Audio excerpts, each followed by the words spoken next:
Thank you, Amy, and thanks to the Knoxville Business Journal, First Tennessee, LBMC, and Virginia College for bestowing these awards and supporting the initiative of Healthcare Heroes. I want to voice my appreciation and surprise in joining Bob Koppel, Bernie Bernstein, and Pete DeBusk in receiving the Lifetime Achievement Award. Knowing all three gentlemen and the contributions that they have made to healthcare in our community, I consider it an extraordinary honor to be included in such a group. I also want to thank the hospital executives who served in the awards evaluation committee. This award is more meaningful to me because I know these individuals and their capabilities and commitment to excellence. The first acknowledgement I must make in accepting this award is my thankfulness to God in affording me extraordinary opportunities and blessings and directing my life in a far better plan than I could have ever designed. I also must credit my parents and family members. My parents are both deceased. My father worked at Alcoa, and my mother was a registered nurse. My two older brothers, Jim and Steve, were tremendous examples for me to follow. They were the groundbreakers in our family as they were the first to attend college, one graduating from from UT College of Pharmacy and the other from UT College of Medicine. My younger brother, Dennis, who is also deceased, was a role model for me in helping others as he was a skilled teacher and touched the lives of many kids. I also want to thank my wife, Karen, and my stepdaughter, Kristen, for their support. Let me emphasize today, I accept this award on behalf of all my colleagues at PYA and affiliated organizations. I want to single out some long-term members who have been with me along the way. First, Doug Yoakley, my co-founding partner, as well as Marty Brown, Doug Arnold, and Butch Billick, all of whom have been my partners and friends for over 20 years and have served on the PYA Executive Committee. Not once have they ever questioned the devotion of hours and resources by PYA to community initiatives. Instead, they voice that we are extraordinarily blessed and must act responsibly because of these blessings and giving back to our many communities. I also want to acknowledge Rhonda Clark, who's been with me for 28 years as my assistant, and Barry Silver, our Chief Operations Officer, who each and every day is an example of a Christian leader who always puts others before himself. We have an extraordinary culture at PYA, and all my partners and colleagues deserve that credit. I'd also like to say I had a grand plan for getting involved in healthcare, but nothing could be further from the truth. I was a lost ball in high weeds, to be frank about it. Fortunately, while I was at Ernst & Ernst, today Ernst & Young, and wondering what career path to follow, Ray Groves, then chairman of Ernst & Ernst, realized that increased federal funding and an aging population would lead to significant growth in the healthcare industry. He wanted Ernst to be a leader. He established a healthcare program to educate a small group of 18 young professionals on healthcare matters to become healthcare consultants. I'm thankful that Walter Borff nominated me to participate in the program that provided an education I could not have purchased for any amount of money at any university. An extraordinary journey then began after my first assignment in Hartford, Connecticut. I got to return to Knoxville, where I was blessed to work with Fred Spencer at East Tennessee Baptist Hospital, its then CFO. Instead of complaining about an inexperienced consultant, which is what I was, he took me under his wing and ensured that I looked like a star. To this day, we utilize many of the management practices that Fred Spencer imparted to me in 1977. I was hoping to have Fred here as a guest today, but unfortunately, Fred passed away just last month after extended illness. So please remember Fred and his wife Nancy in your thoughts and prayers, as I know Fred was a mentor to at least a half a dozen people in this room. In late 1977, I was also fortunate to meet Bob Koppel, a young new administrator at East Tennessee Children's Hospital.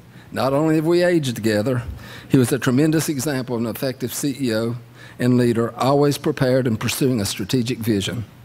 I am grateful that Bob recommended me as a founding board member and treasurer of Ronald McDonald House here in Knoxville. I've been blessed by literally every organization in this town. In 1978, I had the opportunity to work with the Sisters of Mercy and its then CEO, Sister Marie Moore. She exposed me to ideas I will never forget regarding clinical care, including the coming growth in outpatient services. She was truly a visionary about that. I also had the opportunity to work with the Adventist Health System in several underserved areas, including Jellicoe, Tennessee, where the community hospital had failed and had stepped in to reopen it. The Adventist model of servant care has made a lifelong impression. Many physicians have served as role models, combining extraordinary skills, caring personalities, and an unfailing commitment to helping others. They include Dr. Jack Lacey and Dr. Mitch Better, both of whom I consider great friends, and I'm delighted they're both here today.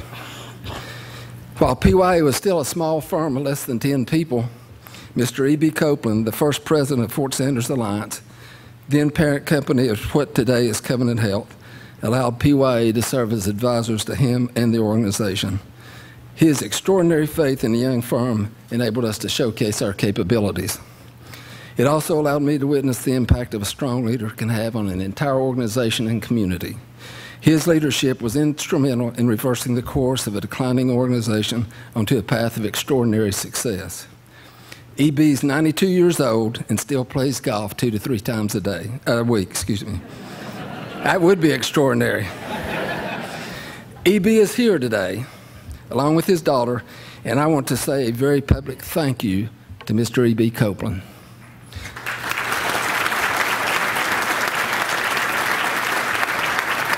I'd like to now share with you 2 examples as to why healthcare organizations are so important to a community's well-being and future growth. On July the 14th, 1966, I was a young kid looking forward to having dinner that evening with my family to celebrate my 14th birthday.